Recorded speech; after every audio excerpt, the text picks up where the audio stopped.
Welcome to WSOT TV City Talk. We are so glad that you are joining us today. I'm your host, Angela Stepp, and beside me I have Mayor Jess Allenball of the City of Marion, and I want to say a great big welcome to you. Thank you for joining us.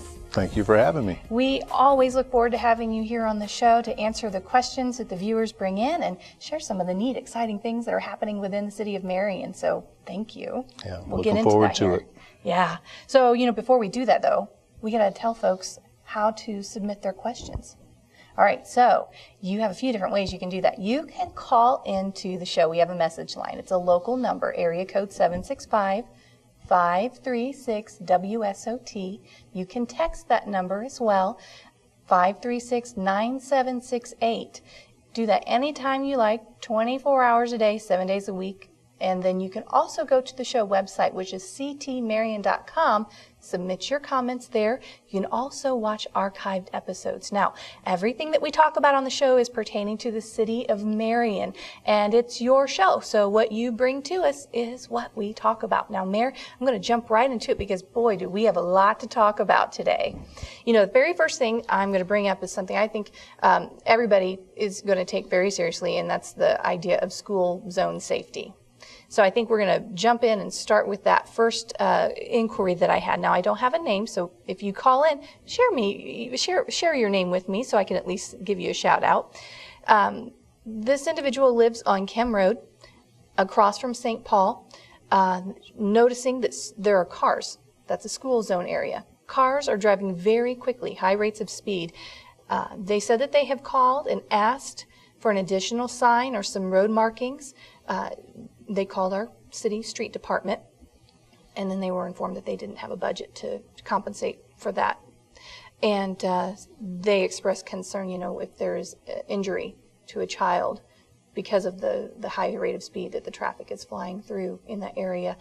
Do we have a means to be able to do some additional something to create a safer environment if we do have cars flying at a high rate of speed? Well, certainly we can look into that. I think the most effective way to do that is to have police cars in the school areas, particularly during those times of students arriving and leaving the school. In fact, on my way here, I came up Miller Avenue in front of Justice Middle School, and one of our officers was parked there at the storage area and controlling it. It was nearly 4 o'clock as I came by there, and that's that time of evening where there's a lot of traffic, and that officer was sitting there as a deterrent to those who might want to speed through it. Very common. I see it all the time too, people speeding through the school zones. I don't enjoy it. I have granddaughters in schools here in Marion, and the road you're talking about, Kem Road, is heavily traveled, one of our major thoroughfares. You have not only St. Paul, but you have Kendall Elementary, and not far from there, Riverview Elementary. So some of those people are taking Kem Road to and from their pickups as well. And that's something I think more than the signs, what would help is us making sure we try to have a police presence there as much as we can around other calls as far as emergency calls, but try to have them there as a deterrent towards those people speeding. You're speaking of signs, and that's one of my pet peeves going on right now as your mayor. If you look at our street signs throughout the community, Angela, you'll find that a number of those signs are hard to read. Some of these signs you wouldn't know were stop signs except they're octagon shaped. Yeah. And that's something that's been neglected. We talked this morning with engineer Mike Graff. Some of that stuff hasn't been addressed for 25 years or more. And that won't be a quick fix because signs cost money, but it's something I really want to look into. It just looks like we don't care, or we're a city that has absolutely no money. We are getting healthier financially. The signs are something else we're going to start to focus on. But when you talk about school zones, I'm a firm believer the best deterrent is to have the police officers there, because people don't want to pay tickets and they don't want to get pulled over by the police. So that will do better than signs. We've had the signs in some school systems that are easy to read, and people still ignore the signs and speed anyway. They get frustrated with me when I slow down to 20 in school zones and people get right on my bumper. But I'm a firm believer in slowing down. I have kids first. Yeah. They're in a hurry. They're always full of energy, and we need to be cognizant that we're on their turf, and we need to be aware they're everywhere. Good point. I think that the police cars would be a really good idea too, because there's that whole fear of consequence. So it's a little bit stronger when you have the presence of the law versus a sign that you can kind of overlook. All right, so now I have another question that came in. This is from Dan. Dan, thank you so much for your submission. And Dan, I want to say a great big thank you also because you gave us pictures. So that's very helpful. So we're going to look at those. Okay, Mayor, Dan has a request for repair for a dangerous manhole, pothole kind of situation. It's really more of a manhole situation. And there's a couple locations, both on 24th Street. One is at the intersection of 24th and Nebraska, and the other is at the intersection of 24th and Selby. Now, that's the back, kind of east back exit area from Marion High School. And he said that they're pretty bad. You could break an axle, damage a tire. And we're putting images on the screen right now so folks can see. Is there anything that can be done? Are you aware of this? Can we do something about this to fix the problem or the danger? Now, did Dan provide the photos for us? Yes. I appreciate it. Would want to thank Dan here publicly for not only letting us know about the problem, but showing us the details of what the problem really looks like. That is an area I'm very familiar with. Not that many years ago, I was in high school at Marion High School. I say that tongue in cheek, but that's that entrance that comes in near the tennis courts is where he's speaking of. And as that looks like you're going to hit it most often as you head back towards the high school, coming in near the just north or south of the tennis courts. And we'll look into that. It does look like a pretty nice drop in both of those, on Selby and Nebraska. So that's something we can look at. We were having problems when I first came in office in 2016 of some of the manholes being above the street. And while that didn't seem like a big deal because your car would go over it and it'd be like a little like a small speed bump, when snow falls and we're plowing, the snow plows blades would hit those and tear up the blades, and those are expensive. So the street department worked with us on that.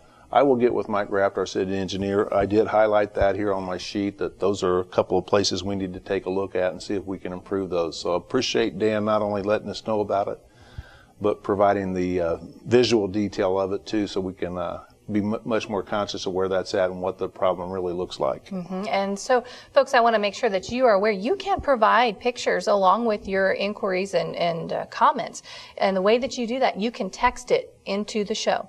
536-WSOT, that's 536-9768, or go to the show website. There's a button where you can submit. It's right there on the main homepage of the website, ctmarion.com, and you can submit your comment or your question and any video or photographs that you happen to have. And we know pretty much everybody has their cell phones handy nowadays, so really easy to snap those pictures. And we could see that Dan was doing that out of the vehicle that he was in. So thank you very much for that. All right, so we're going to keep our focus on road situation for just a minute. We have a thank you, but we also have a concern that goes along with that thank you. I get that a lot. Thanks, but. I know. This one I found interesting. This is from Charles. Charles, thank you so much for calling in. And he, I'm just going to read this. He says, thank you for patching the potholes that he had requested on 4th Street. But now, he said that they have drivers running 50 miles an hour down 4th Street, and he said it's really not all that safe. But yet he says, thank you for taking care of the road. I got to thinking after I saw his submission, I thought, well, you traded one problem for another. You got the road situation fixed, so it's nice and smooth, and everybody can travel safely down the road, but now they want to go fast, but that's not what the speed limit is. And so now you have an increased danger from the high rate of speed because the road's so nice and smooth. How are you dealing with that? That's a balance. How are you dealing with that trading one for another kind of situation? Well, it sounds to me not unlike race car drivers when they get certain tracks that they race on. And I'm not a huge race fan, but I do know this. Certain tracks they race on are smoother and faster than others, and they absolutely love those tracks, and they can go full throttle. I think kind of human nature, the smoother a street, the nicer and the longer the run without a stop sign, the more people want to continue to pick up speed. Frustrates me too. I don't like to watch that, although at times I've been guilty of it. I try to maintain my speed and be reasonable with it. But I think it comes down more of a police presence. The signs have been there for years. There's still many signs that are legible and readable that tell you the speed limit, and people choose to ignore them. It's just, personal choice. People are in a hurry now. Yeah. I think everybody We're feels always in a hurry, aren't we? They don't want to wait in a shopping line because why? Because, well, I just don't want to wait. They're really not going anywhere that can't wait, but Right. we have this hurry up attitude mentality. We don't want to wait on anything. We want That tyranny everything of the instantly in urgency, yeah. And we don't slow down, and I think that's part of it. Everybody's in a hurry. Yeah. I'm not ready to go back to the potholes and the bad roads to appease this problem. Let's try to get more law enforcement out there to take care of that as we can and make sure that they're stopping people for speeding. So helpful, though, that viewers are calling in to kind of let you know what they're observing, because you can't be everywhere at once. And what area? Now we know this is a specific area. Right. If you can give us even more details and say, particularly in this area, 4th Street, be as detailed as you can, and we'll try to make sure we have a presence there. We do that in the school zones when we get complaints, so we certainly do that. We do know somewhere on 4th Street. We'll start trying to pay a little more attention to that area, and appreciate you letting us know about it. Okay, so now, because I want to keep an eye on time here, next thing I want to jump into is something positive. We do have some more road preparedness that we're going to talk about, but something positive. Marion City Transportation Department had an event on September the 18th, and it was an initiative, the Just Be Kind initiative. And I understand that one day the focus, everybody can see on TV that graphic there, the Just Be Kind logo, that the focus was just be kind. Just be kind. So t-shirts, there was cake and goodies at the bus terminal, and I understand some giveaways took place. And can you share with us any insights on that? I haven't really heard how it went. I just thought, what a cool idea. Jeff Edwards, Director of Transportation, asked me about it. I said, hey, anything that promotes kindness. I think it's sad that we need to signal out a special day, but still, every day is a good day to be kind to one another. And the fact that he wanted to address this because there was a national push going on for this, and try to reach out to the people on our buses, because I'll be quite frank with you, a lot of our people on the buses are living in or near poverty and have a very stressful life, and this is one of the ways Jeff thought they could go above and beyond just getting them to and from their destinations, but they could let them know, hey, we know you're here and we want you to know we care about you. He's done a tremendous job there. I don't have feedback on how that went, because I've had some feedback from people with the Transportation Department, not from Jeff Edwards directly, because Jeff has had some medical issues and has been on leave here for a while. Keep him in your prayers. I'll just say that. Jeff is one of those unique individuals, just a godly man with a heart for others, but firm and fair when he needs to be, and he's been a godsend to the Transportation Department. I think if you talk to our bus drivers, they can tell you all you'd ever want to know about Jeff and how they feel about him. Fair, firm, but they know he's compassionate and wants them to be successful, and he wants every passenger to feel like they're very special too, and he's done a great job. This was just one way for him to show that to the community. And we'll keep him in our hearts as well. Do that. He's a special person. Now, I have one other thing before we go to break, and that is a question from Barbara about winter road preparedness. Basically, to summarize for sake of time, she's wanting to know how the city is planning to deal with the winter road driving conditions. Salt, do we have enough chemicals and things that we need to be able to prepare for a potentially heavy winter? Well, I talked to James Loftus this morning, and by the way, this is the 18th of October officially. I don't know what day you'll end up watching this tape, but James is the head of citywide maintenance, the Streets and Parks Department, and he feels very comfortable with where we are as far as material supply. What we're hoping to do, but couldn't do quite this year, but we're hoping to do it very soon, hopefully as soon as next year, is get the brine that you put out ahead of snowfall. That would be a deterrent to snow. Instead of reacting after the snowfall, this would make our roads a little more safer even before the snow hits. And that requires some equipment, but we're really looking into that and hopeful that we might be able to have that as early as 2019. So by this time next year, when the snow falls, you may see brine material out there ahead of the snowfall. That would be why we're doing it, to get ahead of the game instead of always playing catch up. But yes, Barbara, we do feel very comfortable with where we're at material-wise. Good. If you're like me, Barbara, I'll just finish with this. I hate to see the snow plowed down to where it's just a layer of ice underneath and no salt or anything on top of it. And I'll probably be on James about that too if I see that this winter. I'd rather us leave an inch or two of snow where you have some traction than to just get it down almost to the street and just have that sheet of ice, and then we're all trying to creep up to stop signs. Yeah, because so now true. we're just on ice, not snow. We're excited to hear that. Well, you know what? We need to pause for a really quick break, but when we come back, we got a whole bunch of other stuff that we're going to talk about. More viewer questions, leaf pickup to Walkway of Lights Christmas Parade. Don't go anywhere. We'll be right back with more WSOT City Talk in just a moment. In many ways, my job at Boeing feels like a continuation of my role in the Air Force Reserve, refueling aircraft at 20,000 feet. They say the dream job is something you do for free. I have that dream job. Start your adventure with the Air Force Reserve. Welcome back to WSOT TV City Talk. We are so glad that you are joining us. And, well, we want to remind you that this is your show, and everything that we talk about is pertaining to the city of Marion. So we want to hear from you. We want to hear your questions and your comments, your suggestions. We know that you have a lot of great ideas out there, and we want to hear from you. And you can do that a couple of different ways. We have a show message line, and that is a local phone number. You can call or fire off a text to this number, 765-536-WSOT, or you can go to the show website, ctmarion.com, and you can even watch archived episodes of City Talk, so make sure you check that out, ctmarion.com. Now, Mayor, right before we went to break, we were going to talk about leaf pickup. Now, the city just started doing that just this week or so ago. They are picking up bagged leaves. They want them in paper bags, and they're picking them up on the same route as the trash route for Marion Utilities. And I understand that you have a sponsor that is helping people who may not be able to afford paper bags. Because actually, pop up the graphic that we have, if you would please. Do you see this, folks? You see, those are plastic bags. That's a no-no. We don't want to do that. We want to do paper bags. They're biodegradable. So if you have regular trash bags, don't do that. You see how much of a mess that is right there? See how everything's all slimy and messy, and what a just, ugh, who wants to deal with that? Paper bags. Okay, we can take that down because that's a no-no. We don't want to do that. We want to do paper bags. Now, the mayor's going to tell us about a sponsor that the city has that if you cannot afford to get paper bags, you can get them free from the city, thanks to your sponsor. Right, and we want to thank Big R here locally for their support of this project.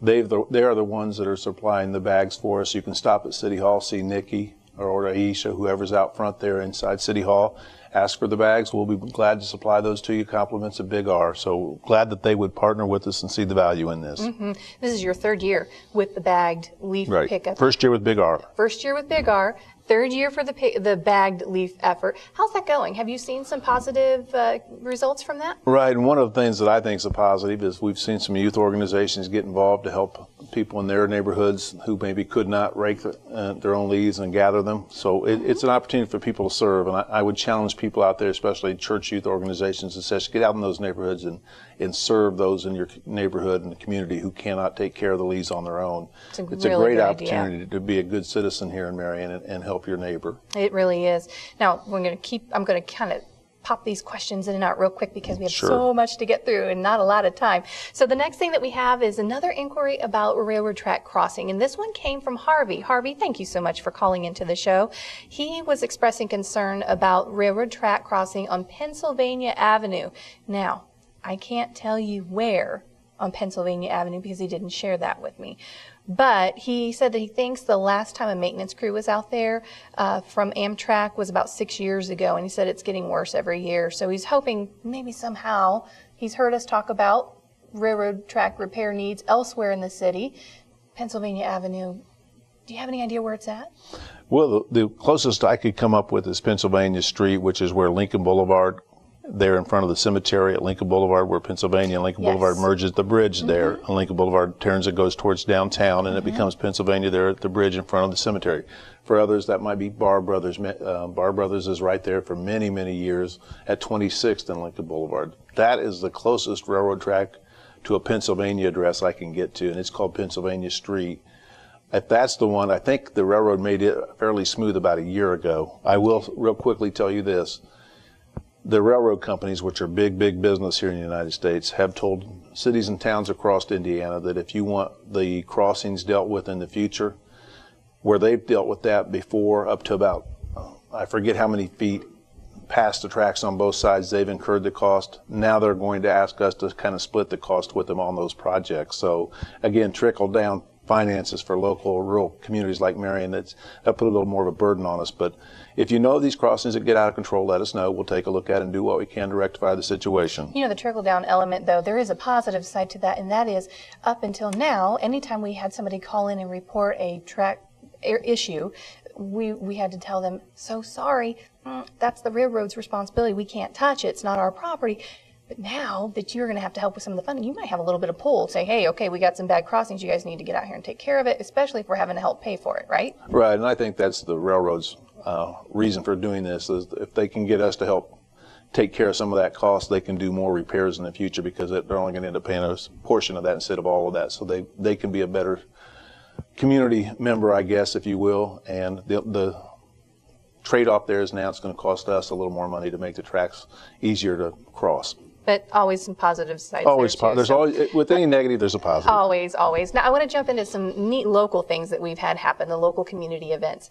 You know, we just had back over about a month ago the fly-in cruising event out at the Marion Airport, and we actually had someone call in and say thank you for supporting the fly-in cruising effort. So, you know, the city had a big involvement with that. I mean, you had police out there, Johnny Law was out there, you had fire, EMS, you even provided the people mover for transit, getting around. And bus, and a bus. And the bus. So that was a great event, and it was really neat to see the city be able to help support something that is a free community event that families can go and participate in.